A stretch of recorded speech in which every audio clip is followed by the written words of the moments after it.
Most people who delay posting will tell you it's because the content is not ready. The lighting is off, or the delivery felt flat, or they want to re-record the ending. And sometimes what they say is valid, and it's a good idea to fix those things. But for a lot of women who are new to content creation, the actual content being imperfect is not actually the issue. We need to go one layer deeper to understand what's going on.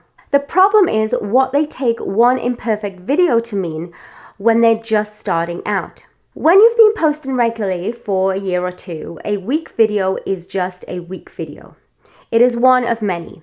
You can look at it and think, that one didn't come together the way I wanted, and move on. Because there's a whole body of work behind you that puts it in perspective. But when you're on your first or second video, there's nothing behind it to dilute it. There's no history. That one video is not just a video. It is the only visible evidence that exists about you on your channel.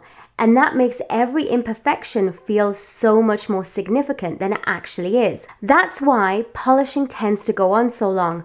It's not really about the content. It's about what the content feels like it's saying about you before you have enough of it to give it context. When you understand that, your perfectionism about it starts to make more sense, and so does what you actually need to do instead.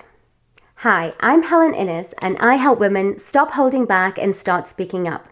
This video is part of my series, Speaking Up as a Content Creator, where I explore the fears, the blocks, and avoidance behaviors that come up around getting on camera, posting, and being visible online. Today, I'm going to talk to you about why beginners wait until their content is perfect and what is really going on underneath. When you're new to creating videos, you're not comparing yourself to other beginners. When you look on social media, what you mainly see are successful channels, not newbies. Yes, you'll see the odd new channel pop up, but your feed is going to be dominated by people who know what they're doing, because algorithms disproportionately promote content they are confident people will like. And that skews what you expect from yourself at this stage. You're comparing yourself to people who are already established, look natural, and seem comfortable with the whole being on camera thing. That comparison feels valid because you are all posting on the same platforms in the same feeds. And from the perspective of the algorithm, it is a competition for who gets eyeballs. But as a new content creator, that comparison is extremely unfair to you and only hurts your chance of eventual success. The creators you are measuring yourself against are not just more experienced at making videos, they have moved through the steep part of the learning curve that you're still on. Early on, almost everything is unfamiliar at once. How you look on camera, how you sound, how you organize your thoughts, how to finish a sentence without trailing off or over-explaining. That is a lot to manage simultaneously. And it shows because you're still in the phase where the mechanics require conscious effort. That effort is visible to others, and it takes time before it stops being visible. The people you're comparing yourself to looked much the same as you when they were starting out. You're just not seeing those early videos. You are seeing what someone looks like after they've gotten past the steepest part of that learning curve and measuring that against where you are now, which is at the bottom of it. That unfair comparison is made harder by something else that happens at the start. When you have very little visible content, each piece carries more weight than it deserved. A flaw in post number 3 is a much larger proportion of your visible record than a flaw in post number 80.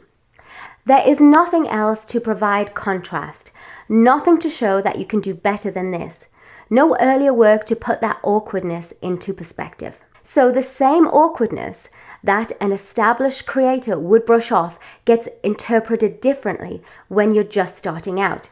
A clumsy sentence does not just feel like a clumsy sentence. It starts to feel like evidence that you're not articulate enough to be doing this publicly. A flat delivery does not just feel disappointing. It feels like proof that you do not have camera presence. A video that gets little response does not just feel like one post that did not land properly. It starts to feel like a verdict you will never achieve anything by posting. This is where the pressure to perfect things comes from. You're not only trying to improve the video, you are trying to make sure the small amount of evidence that exists about you publicly is not highlighting your flaws. The more you work on improving your content, the more there seems to be to fix. You re-record the intro because it sounded hesitant. Then you notice the lighting is uneven. So you either fix that and re-record or try different filters after the fact.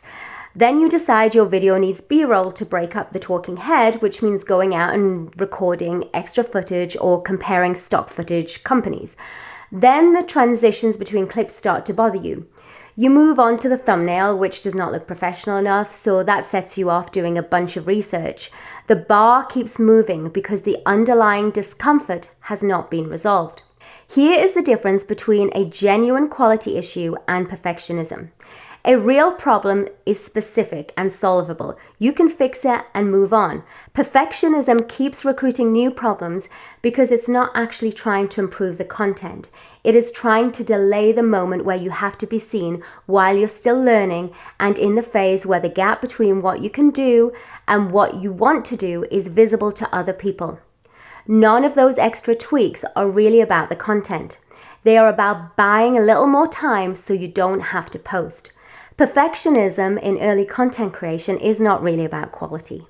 It's about what you take early content to mean about you when there is not enough of it yet to really draw conclusions.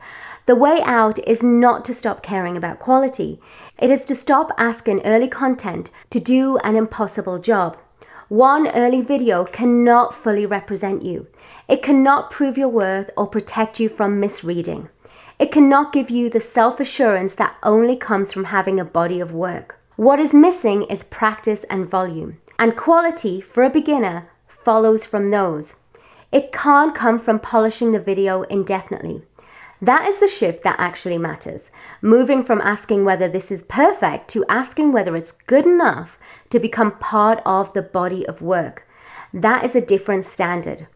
It still allows for care and judgment about what is genuinely worth fixing, but it stops asking one early post to carry your whole identity. I had this with one of my earlier videos.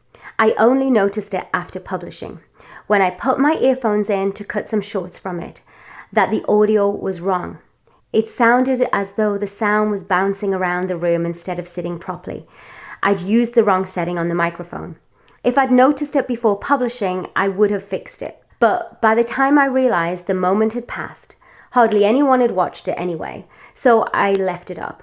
I was not embarrassed by the audio. I recognized it was part of learning, and I knew I would not make the same mistake again.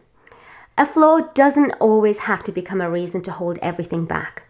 Sometimes it just becomes part of the early body of work that teaches you what to do differently next time. The point of early content is not that it perfectly shows who you are. The point is that it starts building the body of work that will eventually stop any one piece from carrying so much weight. It gives enough visible context that one awkward moment is no longer all the evidence there is. That is a thing you cannot get by waiting. You can only get it by posting. If this resonates, you might want to watch the video I made on why midlife women fear being visible online. It gets into some of the deeper reasons behind the discomfort of public visibility, and it connects directly to what we've been talking about today. You will find it linked below.